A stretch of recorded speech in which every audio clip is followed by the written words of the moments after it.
부동산 브리핑입니다. 지난달 서울 아파트 전세 거래량이 6개월 만에 최고 수준을 기록했습니다. 역전세난이 지속되며 전세값이 상당 부분 내려가자 다시 전세를 택하는 세입자들이 늘어났다는 분석이 나오고 있습니다. 3,375가구의 대규모 단지인 서울 강남구 개포동 개포자이 프레지던스 입주가 중단되는 초유의 사태가 벌어진 배경에 관심이 쏠리고 있습니다. 단지 내 유치원에서 제기한 소송이 원인입니다. 지난 2월 서울의 오피스텔 매매 거래량이 6개월 만에 최대치를 기록했습니다. 부동산 업계 일각에선 아파트에 이어 오피스텔 거래도 점차 회복 기미를 보이는 것 아니냐는 분석이 나오고 있습니다.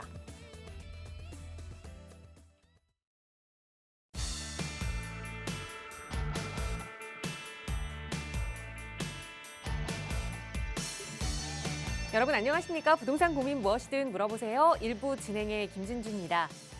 아무리 생각해도 뾰족한 수가 떠오르지 않아서 에라 모르겠다 그냥 좀 쉬자 하고 생각을 내려놓고 편하게 있을 때 불현듯이 그건 이거였지라는 정답이 생각날 때가 있죠. 이런 걸 영어 단어로는 에피파니라고 이야기한다고 하는데요. 계속 생각하려고 하면 답이 나오지 않다가도 에이 모르겠다 그냥 좀 뒤로 밀어두자 하고 마음 편하게 있을 때 그 답이 떠오르게 되는 겁니다. 지금 여러분의 마음을 무겁게 하는 어떤 문제가 있다면 계속 그 문제에 매달려 있지 마시고요. 지금 이 시간만큼은 잠시 내려놓고 쉬는 시간을 가져보시면 어떨까요? 그러면 그 쉬는 시간 끝에 그건 이게 답이었지라는 생각이 드실 수도 있습니다. 부동산과 관련된 고민이라면 더더욱 그럴 것 같아요. 오늘도 여러분의 고민 전문가와 함께 살필 테니까요. 나가고 있는 무료 상담 전화로 함께 하세요. 서울지역번호 02-2638-3976번 무료 상담 전화 시청하시는 누구나 이용하실 수 있고요. 문자 편하신 분들 위해서 유료 100원의 상담 문자 샵 3989번도 열어두고 있습니다. 자, 그럼 오늘도 부자 되는 여러분의 부동산 고민 속으로 지금 바로 출발합니다.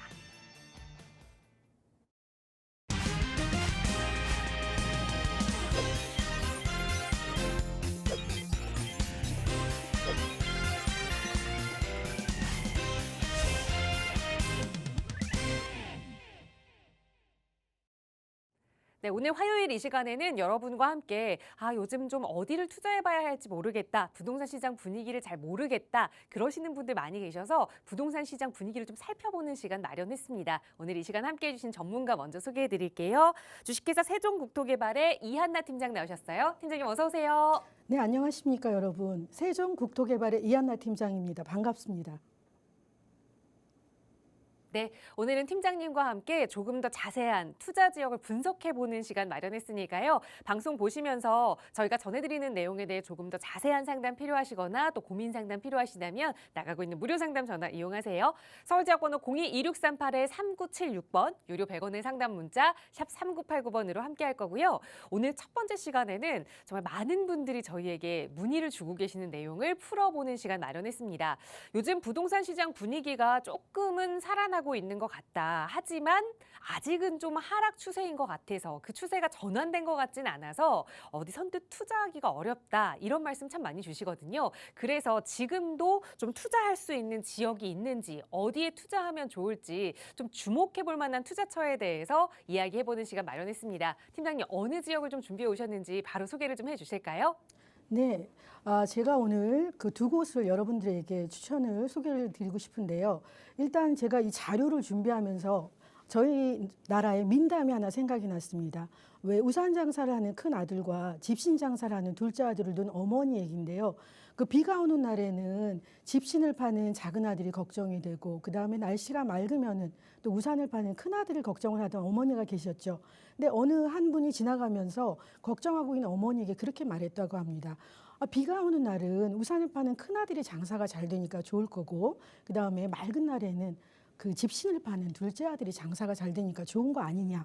이렇게 얘기를 해드렸더니 그 어머니께서 그 다음부터 그렇구나 하고 이렇게 마음의 심경의 변화를 가지고 아주 즐겁게 그렇게 사셨다는 얘기가 있죠. 지금 부동산 시장도 마찬가지로 비가 오는 시기라고 생각하시는 분들도 많으실 텐데요. 어떻게 그 매수자와 매도자의 각도에서 보면 다르게 또 볼 수 있는 그런 시장이라고 볼 수도 있죠. 하지만 앞으로 또 이렇게 날씨가 맑은 날이 올 수 있으니까 여러분 힘내시고 우리 성공적인 투자를 위해서 한번 이렇게 자료를 보시면서 정보를 정보를 가져가셨으면 좋겠습니다. 제가 오늘 첫 번째 소개시켜드릴 지역은 용산구입니다. 용산구 한번 소개시켜 드릴 텐데요. 용산구 같은 경우에는 입지적으로 굉장히 좋은 입지에 들어가 있죠. 서울시 25개 자치구 중에서도 중심에 들어가 있는 용산구를 보실 수 있습니다. 지금 보시면은요. 잠시만요. 근대 이후에 경제 및 교통의 중심지로 자리를 잡은 용산구. 한강을 중심으로 해서 강남, 서초, 동작구가 인접해 있고요. 남산을 중심으로 해서 중구, 성동구, 마포구까지 이렇게 인접해 있는 중심에 위치해 있는 가장 좋은 어떻게 보면 입지에 들어가지 않나 이렇게 보실 수 있는 그런 부분이고요. 용산구 같은 경우에는 현재 많은 개발 시계들이 돌아가고 있습니다. 재개발, 재건축 이런 심의를 통과하는 부분들이 굉장히 요즘에 많이 이슈가 되고 있는데요. 그만큼 개발 시계가 빠르게 돌아가고 있다 이렇게 보시면 되는데요. 용트림을 준비하는 21세기 그 미래 서울의 핵심 지역이 용산구가 아닌가 이렇게 싶습니다. 그리고 예전에 2030 서울 플랜 3도심 7광역 중심 중 하나로 지정이 됐었죠. 그리고 작년 같은 경우에 폭우가 굉장히 심하게 사태가 일어났는데 강남 같은 경우에도 물에 잠겨서 이슈가 굉장히 많이 되기도 했었죠. 하지만 용산구 같은 경우에는 거의 고지대로 형성이 되어 있기 때문에 별다른 피해가 없었습니다. 그래서 고지대로 많은 그 형성되어 있는 구릉지 지역이 용산이라고 보시면 되고요. 수변지구 일대는 땅값이나 건물값이 강남보다 더 뛰어난 곳들이 많이 있는 곳이 용산이다. 이렇게 보시면 되겠습니다. 2030 서울 플랜에서 좀 이슈가 되는 부분이 뭐였냐면 3도심, 그죠? 한양, 도성, 영등포, 여의도, 강남인데요. 이 중간에 용산이 삼각축 중심에 있는 지역, 용산이 핵심 지역으로 떠오른 그런 부분으로 보실 수 있겠습니다. 용산구의 슬로건을 보시면은 세계의 중심, 이제는 용산시대, 용산구.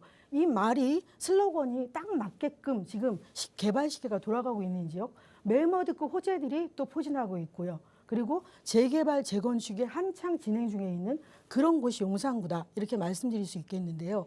한번 보시면 한양 도성 같은 경우에는 역사문화 중심으로 개발하겠다는 의지를 나타냈고요. 영등포 여의도 권역은 국제금융 중심의 도시로 개발하겠다 발표를 한 거죠. 강남 같은 경우에는 국제교류 복합지구가 들어가는 국제업무지구 중심으로 개발하겠다. 이 트라이앵글 삼각축 안에 용산이 핵심 지역으로 이렇게 자리를 잡고 있다고 보시면 되겠습니다. 국제업무 마이스 거점으로 용산과 잠실을 이제 활성화시키고 개발해 나가겠다는 그런 의지가 담겨 있는 거죠. 용산 일대 개발 사업 현황을 크게 그림으로 보시면은요, 이제 대통령 집무실이 들어간 주변으로 해서 용산 민족공원 주변으로 일단 북쪽으로 캠프킨 부지 개발 사업이 진행될 예정입니다. 복합 개발로 진행할 예정이고요. 현재 토양 정화 작업이 들어가 있죠. 그리고 용산 정비창 부지 같은 경우에 정말 매머드급 어떤 국가 어떤 개발 사업의 하나의 일환으로 볼 수 있는 국제업무지구가 자리할 그런 지역으로 조성을 하고 있고요.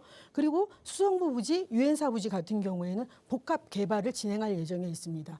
유엔사 부지 같은 경우에 확정이 됐죠. 2023년에 올해 착공이 들어가서 올해 초에 오피스텔부터 분양 예정에 있습니다. 그리고 한남 재정비 촉진지구가 2, 3, 4, 5구역이 현재 진행 중에 있는 지역이라고 보시면 되겠습니다. 용산구 철도역 분포도를 한번 보시고 갈 텐데요. 서울역, 용산역으로 지나가는 그런 누리호, 무궁화호, ITX, KTX까지 그리고 수도권 1호선, 4호선, 6호선, 경의중앙선 그리고 공항철도까지 현재는 지나가고 있는데요. 지금 서울역 일대 미래비전을 수립을 했죠. 이 수립을 한 지역을 보시면 북부 역세권이 지금 진행을 하고 있는 거고요. 서부 역세권, 남부 역세권 해서 서울역 일대를 개발을 하겠다는 그런 발표를 했었는데 현재 북부 역세권 같은 경우에 하나건설에서 컨소시엄 수주를 했고요. 대부분의 토지가 이제 코레일, 국공유지 소유다 보니까 빠르게 사업이 진행될 것으로 예상되어집니다. 그리고 현재 다양한 스마트 건설 기술을 도입해서 앞으로 미래 도시에 걸맞게 스마트 건설 기술을 도입하고 있는 부분 뉴스에서 많이 보셨을 것 같습니다. 그리고 서울역 북부 역세권 개발 조감도인데요. 지금 호텔 그리고 오피스텔 판매 시절 강북에 2,000명 이상 수용 가능한 컨벤션 센터가 들어온다는 거 굉장히 이것도 굉장히 큰 이슈죠. 그 사업비만 해도 1조 6천억 원이 들어가는 그런 사업인데요. 2027년까지 완공 목표를 하고 있습니다. 그리고 다음 자료를 한번 보시면은요.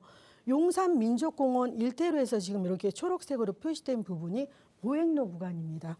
공원을 중심으로 해서 남산, 서울역, 용산역, 노량진역까지 녹색 보행로를 지상에 구축을 하겠다는 그런 발표를 한 건데요. 지금 현재 서울역 역사가 1호선, 4호선, 경의중앙선, 철도, KTX, 공항철도까지 들어갔는데요. 이 부분이 앞으로 지하로 통합 역사를 지하로 조성하겠다는 계획이죠. 소음이나 공해가 있는 이런 부분들을 모두 지하로 놓고 지상 쪽은 이렇게 녹색 구간, 보행로 구간으로 형성을 하면서 서울역부터 해서 용산역, 노량진역까지는 이렇게 보행 구간으로 해서 만들겠다는 그런 야심찬 계획이 있는데요. 제가 여기 후암동 표시를 해놨죠. 후암동을 한번 유심히 이제 풀어드리려고 하는 건데 지금 지리적으로 굉장히 좋은 위치에 있습니다. 남산, 용산공원 딱 중간에 자리 잡고 있는 후암동 한번 봐주시고요. 용산 민족공원 조감도를 보시겠는데요. 지금 기존의 243만 제곱미터에서 늘어났습니다. 면적이 303만 제곱미터. 303만 제곱미터 하면은 규모가 어느 정도인지 잘 모르실 부분도 있으실 텐데 303만 제곱미터는 여의도 면적보다 큰 면적입니다. 여의도가 300만이 안 되기 때문에 여의도보다 큰 공원이 용산구에 들어온다는 겁니다. 이렇게 되면 용산민족공원이 어떤 용산구의 공원이 아닌 우리나라를 대표하는 국가공원이 되는 이런 부분이 매머드급 호재다 이렇게 말씀드릴 수 있습니다. 이 부분은 그 미국 뉴욕의 센트럴파크의 규모하고 맞먹는 규모라고 또 말씀드릴 수 있는데요. 미국 뉴욕의 센트럴파크나 시카고의 그랜드파크, 영국 런던의 하이드파크를 벤치마킹해서 만들겠다 이런 야심찬 계획을 가지고 있죠. 그리고 용산구 민족공원이 개발을 하는데 그 주변으로 해서 캠프킴 부지, 유엔사 수성구 부지 개발도 이렇게 계획되어 있는데요. 지금 캠프킴 부지 같은 경우에는 특별계획구역으로 신설이 됐고요. 현재 자연녹지 지역인데 일반 상업지역으로 상향을 해서 상업 업무 공간으로 복합 개발을 하겠다 이렇게 발표를 했죠. 그리고 유엔사 수성부 부지 같은 경우도 복합 개발에 들어갈 예정인데요. 현재 유엔사 부지 같은 경우에 확정이 됐습니다. 더 파크사이드 서울 확정이 됐고요. 업무 관광 문화 국제교류 등의 복합 개발을 유도하겠다. 이 개발 부지를 했는데 유엔사 부지 같은 경우에 지상 15층에서 20층 규모로 대형 평형 위주로 하이엔드 주거 문화가 들어올 계획이 있습니다. 한국판 롯봉기 힐스로 개발하겠다 이런 의지가 있는 곳인데요. 이곳 같은 경우에는 현대건설에서 책임 준공을 맡았고요. 올해 상반기에 오피스텔부터 분양을 시작하게 됐습니다. 그리고 2027년 준공 예정을 목표로 하고 있습니다. 그렇다면 이곳의 부가가치 굉장히 클 것으로 예상되어지고 있죠. 용산구 정비창 부지 개발 계획을 또 한번 보실 텐데요.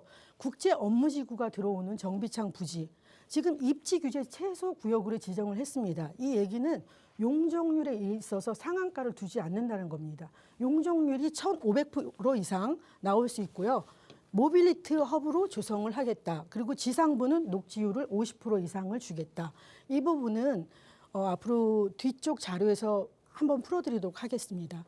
지금 현재 정비창 부지 개발이 계속해서 이슈가 되고 있는 부분은 이 매머드급 호재이기 때문입니다. 이 부분이 용산구의 호재가 아니고 우리나라를 대표할 수 있는 아시안 실리콘밸리를 만들 수 있는 그런 사업이기 때문에 굉장히 큰 이슈가 되는 사업인데요. 2005년도에 수립이 됐고 2007년도에 정식적으로 발표가 됐었죠. 그리고 2008년도에 금융위기가 나타나면서 PF에 발목을 잡힙니다. 그래서 2013년에 한번 사업이 백지화가 됐었거든요. 그래서 그런 부분이 있었는데 다시 한번 18년도 용산 여의도 개발 마스터 플랜이 발표가 나면서 또 이슈가 됐는데 그 부분에 있어서 갑자기 또 한번 집값이 상승을 하게 됩니다. 그래서 사업이 한번 무기한 보류가 됐었습니다. 그런데 현재 올해 기준 2023년 도시계획 혁신구역으로 다시 한번 지정을 했습니다. 이 몇 번의 거듭난 이런 발표를 통해서 확고한 의지가 이제 비로소 빛을 발하는 그런 시대가 오지 않았나 생각이 되고요. 토지 건축의 용도 제한 없이 용적률 건폐율을 그 사업자가 바로 자유롭게 결정을 할 수 있는 부분이 가장 큰 이슈가 되는 부분이라고 볼 수 있겠습니다. 이 부분이 지금 이렇게 조성이 될 건데요. 지금 싱가포르의 마리나베이라고 하시죠. 마리나베이의 어떤 그런 가치를 벤치마킹해서 만들 건데요. 620m, 111층으로 랜드마크가 건설될 예정에 있고요. 여의도 공원의 면적이 2배, 그리고 서울광장의 40배 규모로 조성을 한다고 합니다.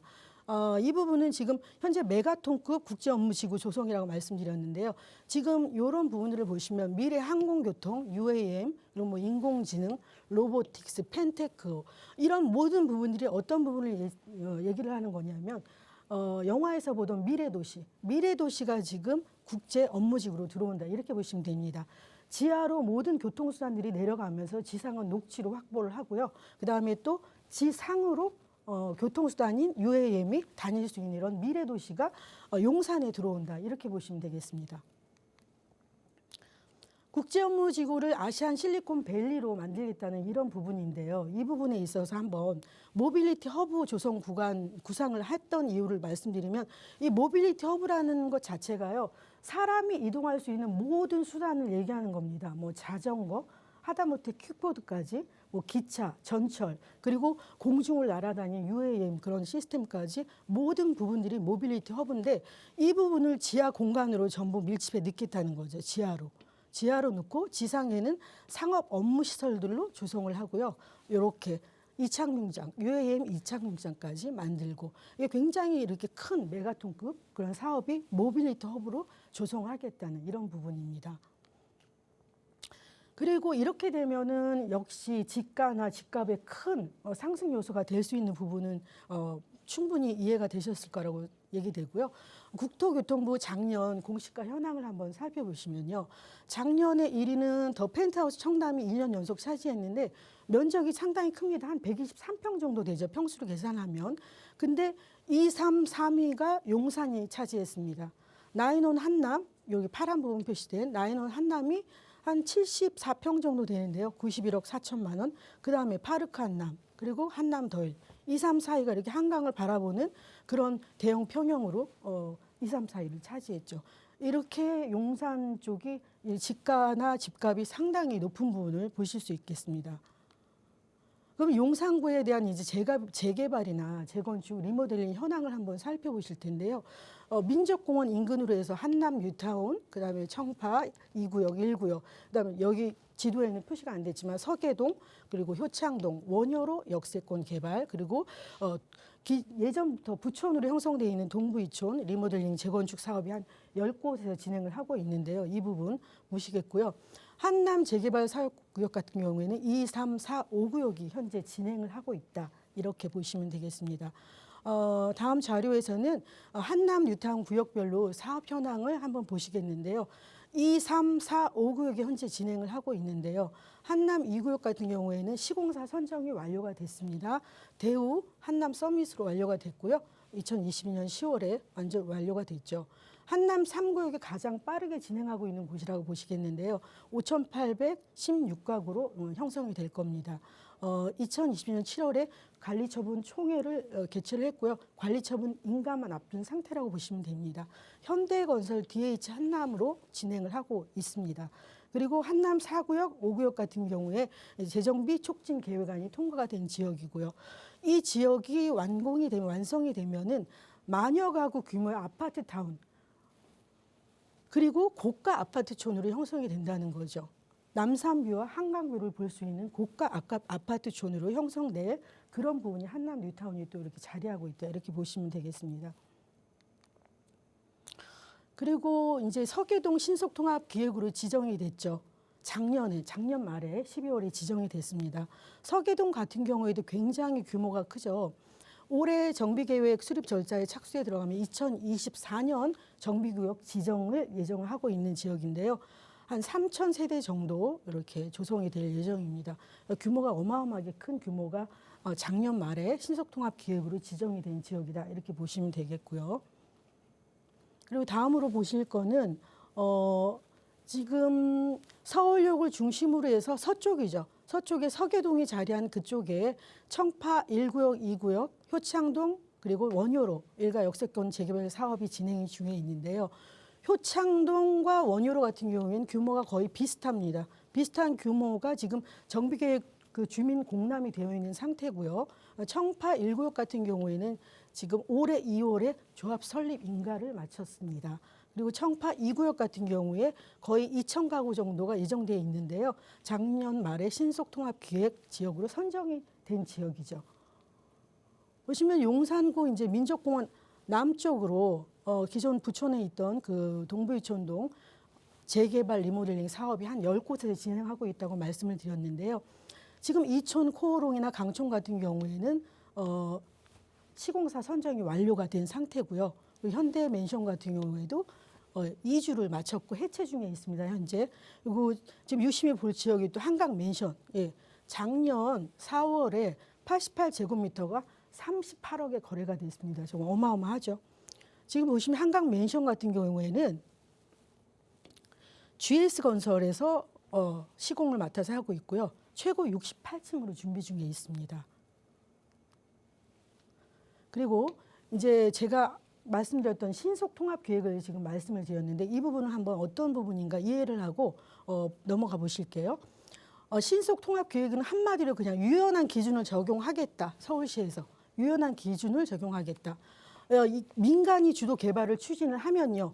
공공기관이 계획과 절차를 지원해 주겠다. 이런 사업인데요. 기존의 정비구역 지정 절차가 한 5년 정도 소요돼 있던 부분들이요.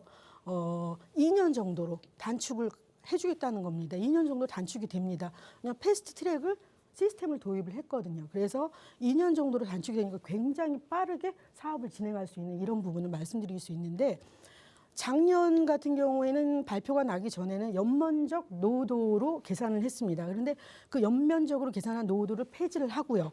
동호수 노후도로 요건이 충족되면 해주겠다. 유연하게 기준을 적용한 거죠. 그리고 기존의 주거 정비 지수제라고 해서 기준 점수를 내는 방법이 있는데 그 점수 70점에 노후도 연면적이 60%를 만들어야 됐었는데 이것이 폐지된 겁니다. 그래서 빠르게 유연하게 진행할 수 있는 부분. 국토교통부 실거래가 시스템을 검토를 해봤는데요. 2020년 12월 30일에 A빌라, 그냥 A빌라라고 말씀드릴게요. 전용 면적 82.05제곱미터가 이 신속통합기획 발표 난 직후에 거래가가 7억 1천만 원. 7억 1천만 원에 거래가 됐고요. 이 같은 동일 빌라가 2019년에는요. 3억 8,500만 원에 거래가 됐었습니다. 굉장히 배 가까이 뛰었죠. 신속통합기획가 발표 난 이후의 가격입니다. 그리고 인근에 있는 또 한 빌라는 전용 면적 48.66제곱미터. 전용 면적 지금 한 14평 정도 되는 그런 기준인데요. 발표 한 달 전에 6억 7천만 원에 거래가 됐습니다. 2018년에 동일 빌라가 같은 빌라가 2억 5,700만 원에 거래가 됐었던 빌라입니다. 가격이 거의 뭐 2배 반 이상 뛰었다고 볼 수 있는 거죠. 굉장한 이런 부분이 신속통합기획을 통해서 이루어지고 있었다고 보시면 됩니다. 그래서 이제 청파 1구역 서쪽 개발 현황을 한번 보실 텐데요.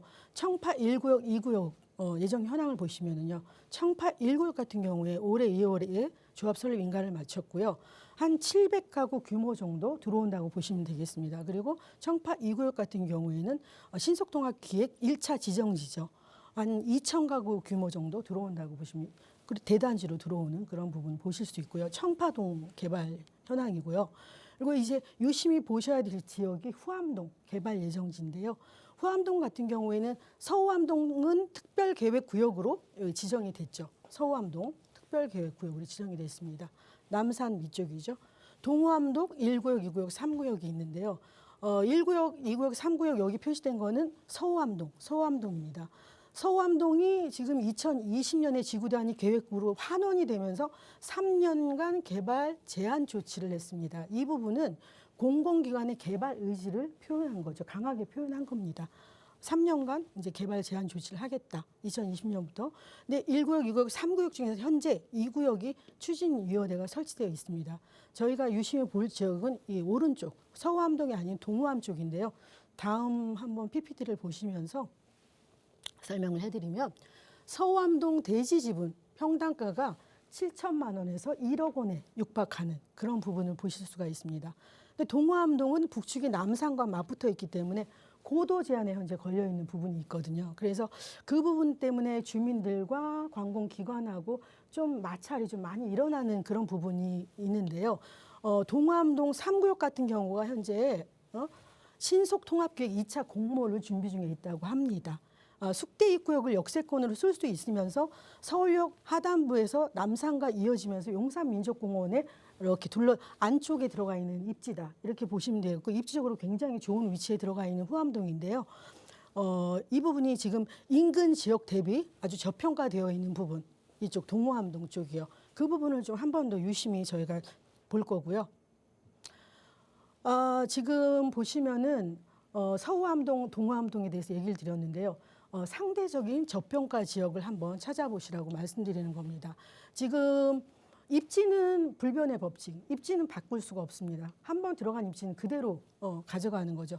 그중에서 최상의 위치를 선점하라. 위치적인 부분도 조금 전에 풀어드렸는데요. 이 부분과 그다음에 무언가 곧 이슈가 있을 지역을 공략하라. 투자를 하실 때는 지금 적은 금액으로 들어갈 수 있는 그런 지역, 저평가되어 있는 그런 지역에 들어가 보시면 뭔가 이슈가 발표나기 전의 지역, 아까 신속통합 기획이 발표나기 전과 후에 가격 비교를 조금 해드렸는데요.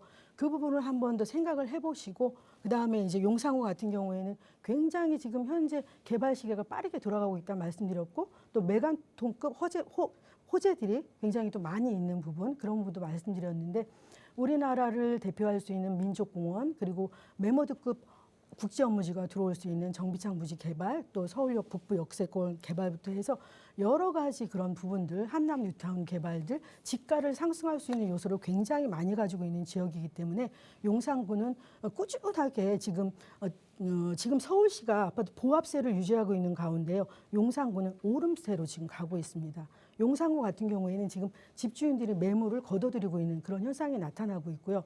작년 22년 9월 기준으로 해서 지금 용산구 아파트 평당가가 송파구를 뛰어넘었습니다. 그 정도로 용산구에 대한 입지는 입지 불변의 법칙이 적용되지 않나 그런 생각이 드는 지역이기 때문에 용산구에 대해서 한번 관심 있는 분들은 투자에 관심 가져보시는 타이밍을 지금쯤으로 잡아보시는 게 좋지 않을까 이렇게 생각이 듭니다. 네, 용산 지역에 왜 관심을 가져봐야 하는지 그 요인들을 하나하나 좀 분석을 해드렸습니다. 하지만 많은 분들이 알고는 계셨죠. 접근하고 싶지만 너무 비싸서 못 간다 하셨던 분들에게는 또 용산 지역 내에서도 저평가된 지역이 있다라는 말씀 드렸으니까 조금 더 자세한 투자 상담 전문가와 함께 해보고 싶으시다면 역시 나가고 있는 무료 상담 전화로 문의 주세요. 서울 지역번호 02-2638-3976번 무료로 이용하실 수 있고요. 유료 100원의 상담 문자 샵 3989번도 열어두고 있습니다.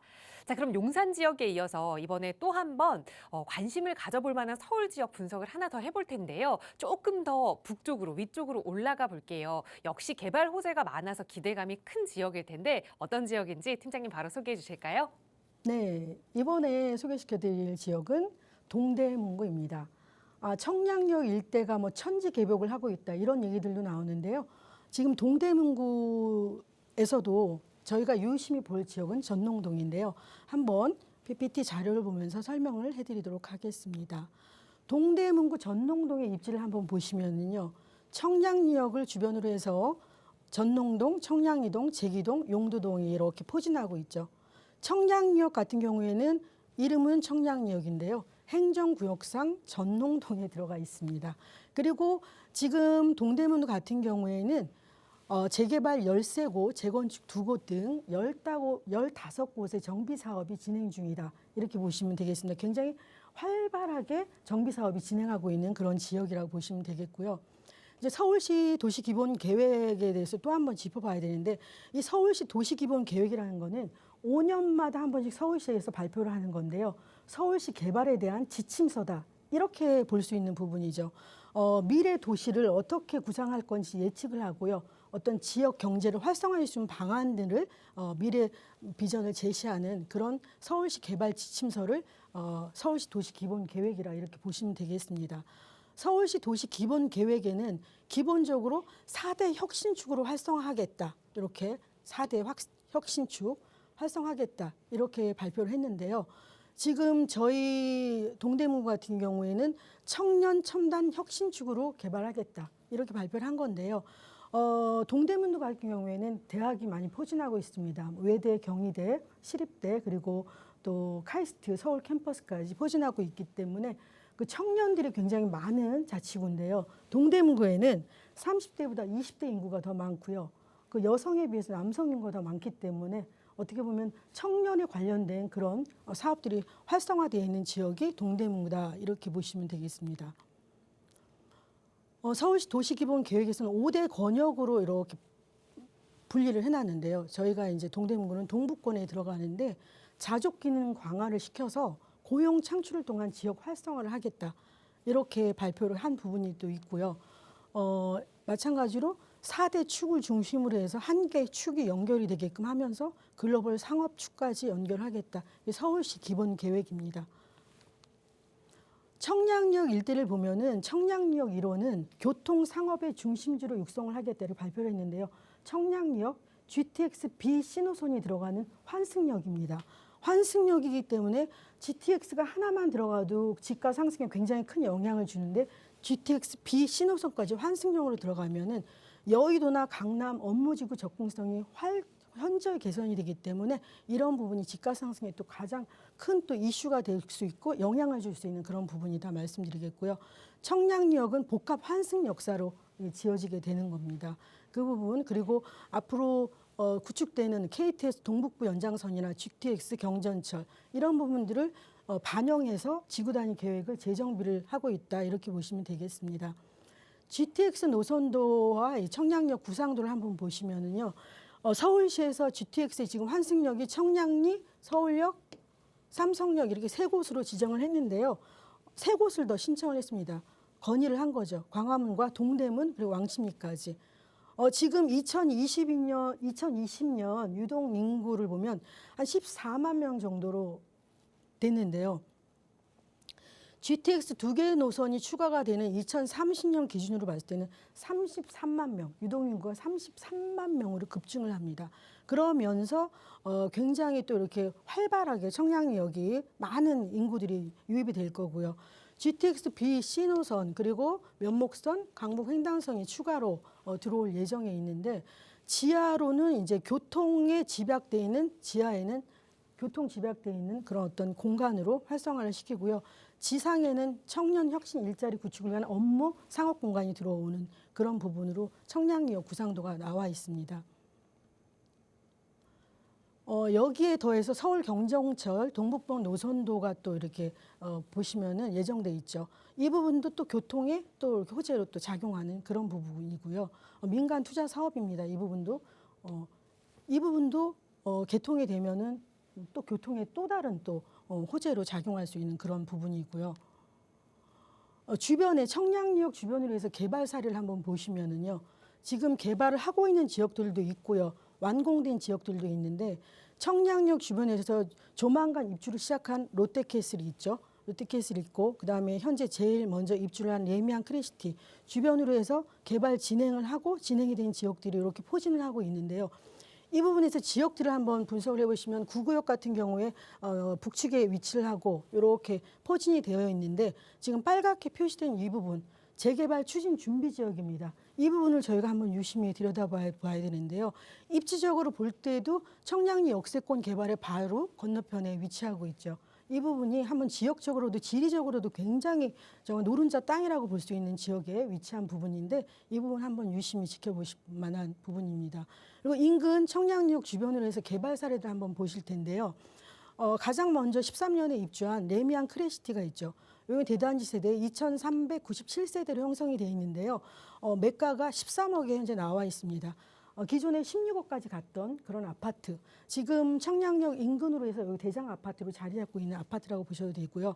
롯데캐슬 노블레스 같은 경우도 12억 5천에 지금 매물이 나와 있습니다. 비슷한 규모죠. 그리고 해링턴 플레이스 올해 1월에 입주를 시작한 해링턴 플레이스 같은 경우에도 16억의 매물이 나와 있고요. 그리고 한양 수자인 5월에 입주를 시작할 예정인데요. 지금 이 한양 수자인 같은 경우에는요.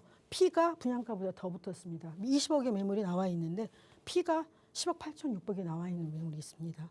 그리고 롯데캐슬 또 7월에 입주 예정에 있는데 롯데캐슬 같은 경우에는 세대수가 좀 더 많죠. 그리고 위치는 좀 더 지하철역에서 가까운 그런 입지인데 올해 7월에 입주 예정인데 아직까지는 피가 얼마 형성되는지 나오지 않지만 한양 수자인을 보면서 가늠해 볼 수 있는 그런 부분입니다. 그리고 이렇게 고층 아파트들이 이렇게 포진이 되어 있으면서 2025년에 또 입주할 아파트 힐스테이트가 있죠.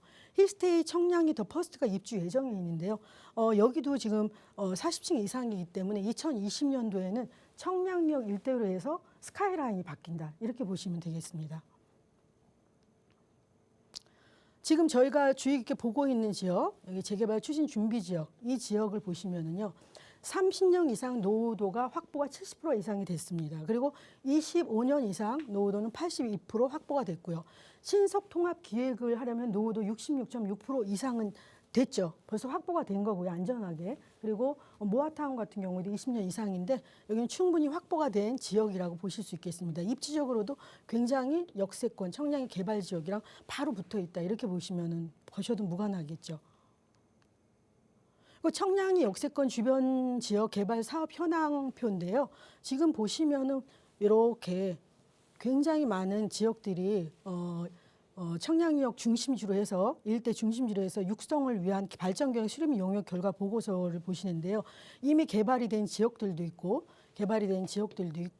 또 앞으로 할 지역들도 있고 이 지금 포진되어 있는 이런 모든 부분들이 앞으로 청량리가 천지 개벽을 하기 위한 준비를 하는 이런 표다 이렇게 보시면 되겠습니다. 한마디로. 지금 동대문구 정비 사업이 활발하게 본격화되고 있는데요. 사업지만 해도 한 30곳 넘게 있는데 이 중에서 한 반 정도가 개발이 완공이 됐고 반 정도가 진행하고 있다. 이렇게 보시면 되겠고요. 뉴타운도 2곳이나 있고 전통시장도 가장 많이 확보하고 있는 곳이 동대문구이기 때문에 개발에 대한 필요성이 또 가장 높은 부분이다. 반대로 생각하시면 그렇게 보시면 되겠고 청량리 6구역, 8구역 시공사 선정 착수에 들어갔습니다. 그리고 사업 초기 단계에 있는 이문 2구역, 전농 9구역이 사업 초기 단계다. 이렇게 보시면 되고요. 이문 1구역, 3구역, 휴경 3구역은 올해 초 일반 분양 예정에 있습니다. 2020년 12월에 조합 설립을 한 전농 9구역이 있죠. 재정비 촉진 계획 변경 중에 있습니다. 청량리역 주변으로 개발 사례들을 보시면요. 지금 청량리역이죠. 청량리역 주변으로 이렇게 많은 현장들이 개발을 했고 또 앞으로 들어올 거고 이런 지역들이 이렇게 많이 아파트들이 포진하고 있다. 이렇게 보시면 되겠습니다. 전농 8구역 같은 경우에 레미안 크리시티 위쪽에 이렇게 지역이 형성이 되어 있는데요. 1515세대로 예정이 되어 있습니다. 20층, 21년 조합 설립 인가를 받았습니다. 조감도를 보고 계시는 거고요. 전농 9구역 같은 경우에 이쪽 역세권 개발 부지 바로 위쪽이죠. 21년 3월에 공공재개발 후보지로 선정이 됐던 지역이고요. 진행을 현재 하고 있는 지역입니다. 1159세대로 예정이 되어 있습니다. 전농구역 같은 경우에는 서울역 북부역, 청량리역 개발 부지 하단 쪽에 위치를 하고 있는데요. 지금 최고 48층 1122세대로 또 정비사업 본격 추진하고 있는 지역이라고 보시면 되겠습니다. 지금 입지를 요약해 드리면요. 청량리역 같은 경우에는 제2의 삼성역으로 거듭날 강북교통 요충지다. 이렇게 보시면 되는데요. 교통적으로도 굉장히 편리한 입지를 가지고 있고요.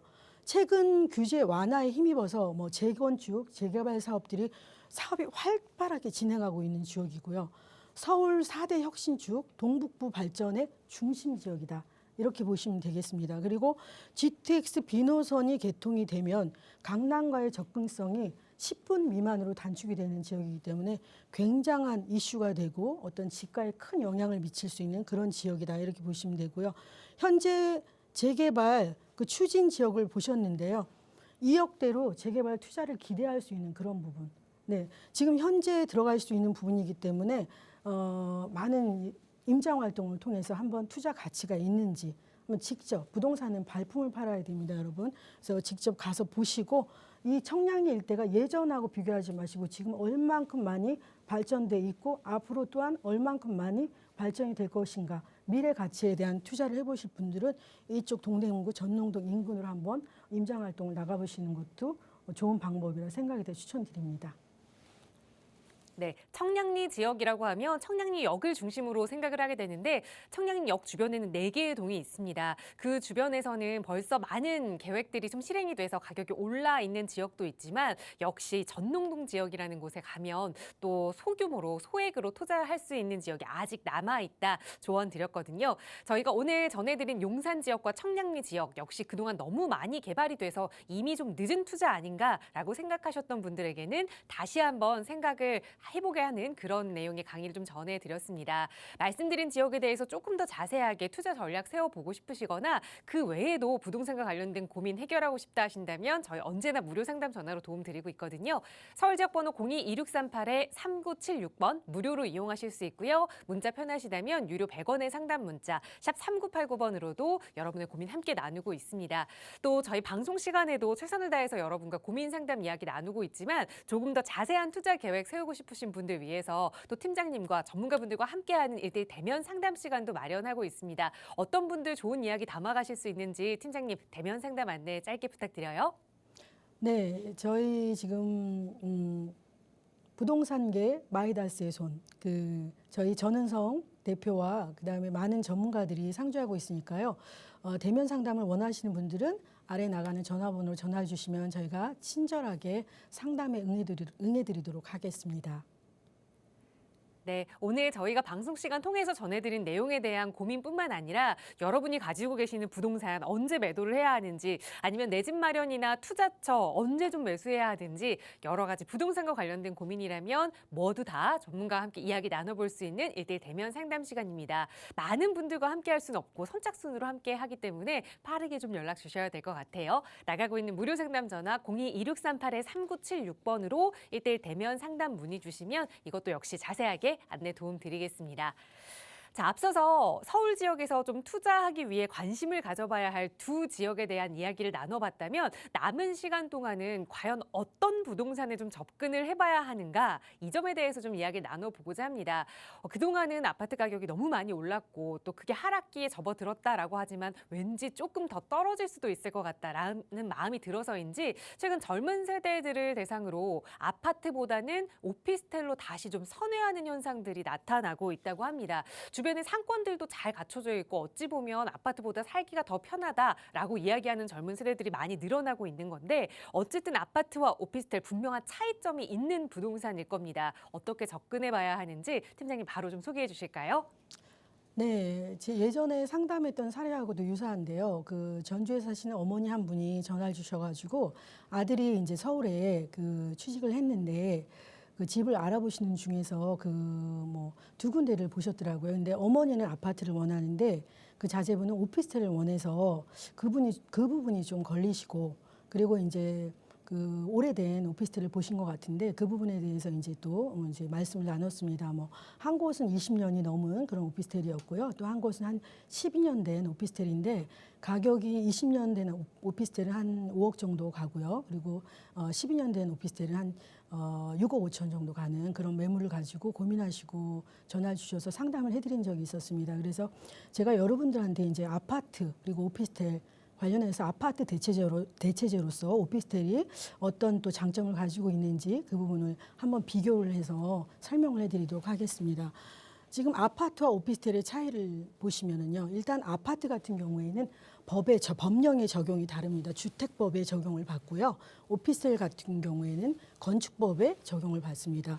이 부분은 어떤 부분의 차이를 나타내냐 하면은 분양 면적 계산 법이 다릅니다. 그래서 분양 면적 계산하는 방법을 먼저 보시면은요. 우리가 면적을 얘기하면 보통 계약 면적이라고 많이 들어보셨죠. 그리고 공급 면적, 전용 면적 이렇게 많이 들어보셨을 텐데 아파트의 분양 면적이라고 하는 거는 공급 면적 기준입니다. 공급 면적은 또 말씀드리면은 전용 면적 같은 경우에는 방, 거실, 주방, 화장실 이런 부분이 전용 면적인데 보통 발코니 확장했다, 다락방이 있다 이런 얘기 들어보셨죠. 발코니나 다락방 같은 경우에는 서비스 면적이라고 합니다. 그래서 공급 면적에는 들어가지 않지만 실사용 면적에는 포함이 될 수 있겠죠. 그리고 이 부분에 전용 면적에 더해서 주거 공용 면적, 복도나 엘리베이터, 주민들이 같이 쓸 수 있는 이런 공간을 포함한 면적을 공급 면적이라고 합니다. 그래서 아파트 분양 면적은 공급 면적 기준이다 이렇게 보시면 되겠고요. 오피스텔 분양 면적 같은 경우에는요, 계약 면적 기준입니다. 계약 면적이라고 하면은 모든 면적이 포함이죠. 전용 면적, 그리고 공급 면적, 기타 공용 면적, 주차장, 관리실까지 모두 포함된 입주민이 사용 권한을 갖는 모든 공간의 면적을 계약 면적이라고 하는데요. 이 계약 면적이 오피스텔은 분양 면적으로 표시가 되는 부분입니다. 이래서 많은 분들이 오피스텔이 왜 이렇게 안에 작냐 뭐 이렇게 얘기하시는 분들이 있죠. 이 부분에 대해서 기준이 다르기 때문에 적용받는 법령 기준이 다르기 때문에 그런 부분이다 말씀을 드리겠고요. 주차 같은 경우에 아파트는 60제곱미터 이하는 0.7대만 확보를 하면 되고요. 60제곱미터 초과가 되는 세대는 1대 이상 확보가 돼야 됩니다. 그리고 오피스텔 같은 경우에는 0.5대만 확보가 되면 된다 보시면 되겠습니다. 근데 이 부분에 대해서 한 가지 체크해 보실 부분이 교통 인프라적인 부분을 한번 확인해 보셔야 되는데 이 부분은 설명을 드리겠습니다. 아파트 같은 경우에는 일반 주거 지역에 지어집니다. 그리고 오피스텔 같은 경우에는 상업지역, 준주거지역, 준공업지역에 들어옵니다. 뭐가 차이가 있는지 아시겠죠? 일반 주거지역하고 상업지역이나 준주거지역, 준공업지역은 대지 평당과 땅 가격이 다릅니다. 그렇기 때문에 땅 가격을 보면 오피스텔이 비싼 땅에 지어진다 이렇게 보시면 되겠죠. 비싼 땅이고 상업지역, 준주거지역이다 보니까 상대적으로 인프라 형성이 활발히 갖추어져 있죠. 그래서 젊은 층이 선호하는 이유 자체가 여기에도 있습니다. 귀차니즘 시대잖아요. 뭐 3포 세대, 5포 세대, 7포 세대까지 나왔지 않습니까? 여러분 귀찮고 혼자 활동하고 그리고 동선이 짧아야 되고 많이 움직이는 거 귀찮아합니다. 근데 아파트 같은 경우는 일반 주거지역이다 보니까 아무래도 동수가 많다 보면은 인프라를 누리기 위해서는 많이 움직여야 되죠. 한참 걸어야 되고 대중교통을 이용하려면 단지 내에서 걸어 나와야 되고 이런 부분들이 또 이렇게 차이가 있다고 보시면 되고요. 오피스텔 같은 경우는 상대적으로 상권 형성이 인프라 구축이 많이 돼 있고 교통적인 인프라도 상업지역이나 준주거, 준공업 지역들에 많이 형성이 되어 있기 때문에 이렇게 동선 자체가 빠르게 대중교통도 이용할 수 있고 그다음에 상권적인 인프라도 빠르게 이용할 수 있고 이런 부분들이 장점으로 작용하기 때문에 젊은 세대들이 선호를 하는데 요즘 같은 경우에는 근간에는 또 이제 활동이 불편하신 어르신들 계시죠. 어르신들도 일단은 단지가 큰 아파트보다는 오피스텔, 상대적으로 인프라 활용을 많이 할 수 있는 오피스텔을 선호하는 경우가 많습니다. 그래서 뭐 실버 아파트나 아니면 실버 타운들도 도심에서 멀거나 병원에서 멀거나 대학병원에서 이러면 잘 들어가시려고 하지 않습니다. 그런 부분들이 바로 오피스텔에 대한 인기를 이렇게 끌어올 수 있는 그런 요소로 작용하지 않았나 그렇게 보실 수 있고요. 그다음에 제가 또 그 어머님께 하나 더 말씀드리는 건 뭐냐면은 20년 된 오피스텔 그리고 또 한 12년 된 오피스텔 말씀하셨는데 기존의 건축물들하고 지금 최근에 지은 건축물들 차이는 여러 가지 면 차이가 있습니다. 예전에 지어진 그런 건축물들은 단열재나 이런 부분에 있어서도 자재적인 면에서 이렇게 난방비 절감 효과를 가져올 수가 없는데 최근에는 단열재가 워낙 좋은 단열재들이 많기 때문에 이 난방비 관련해서도 줄일 수가 있고요. 세이브를 받을 수 있고요.